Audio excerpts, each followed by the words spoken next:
بسم اللہ الرحمن الرحیم۔ نبی کائنات صلی اللہ علیہ وسلم نے فرمایا،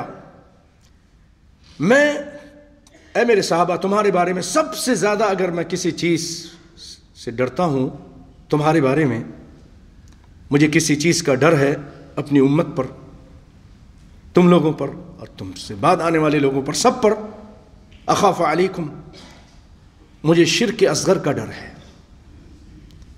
شرک اصغر، آپ شرک اصغر سے ڈر رہے تھے، آج تو ہم میں سے بہت سارے لوگ شرک اکبر کر رہے ہیں، کیونکہ صحابہ کی تربیت کر دی تھی کہ وہ جان تو دے سکتے تھے لیکن غیر اللہ کو سجدہ اور پکار نہیں سکتے تھے، ان کی تعلیم و تربیت اس طرح ہوئی تھی۔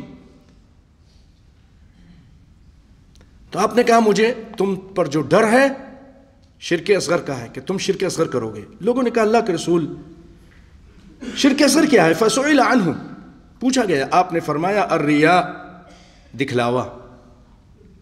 یہ بھی بڑا خطرناک کام ہے بھائیوں، کچھ لوگ دکھلانے کے لیے نماز پڑھتے ہیں۔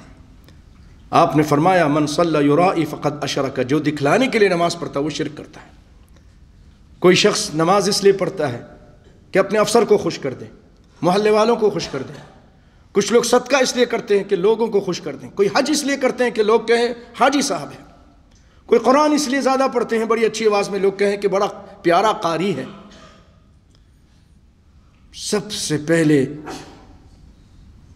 میرے پیارے بھائیوں، جو جہنم کی آگ کو دہکایا جائے گا انہی لوگوں سے، جو قرآن پڑھتے تھے لیکن دکھلانے کے لیے پڑھتے تھے اور لوگ کہیں کہ سب سے اچھا قاری ہے، بڑی پیاری آواز ہے، اس کی قرأت بھی اچھی ہے، اس کی تجوید بھی اچھی ہے۔ سب سے پہلے آگ، جہنم کی آگ کو کسی زانی اور بدکردار سے نہیں، بلکہ یہ جو قاری صاحب ہیں، قرآن پڑھتے ہیں، امام صاحب ہیں لیکن ان کی نیت صحیح نہیں ہے، ان نمازیوں سے بھائیوں اللہ تعالی ہم سب کو بچا کے رکھے۔ خالص اللہ کے لیے عبادت کیجیے۔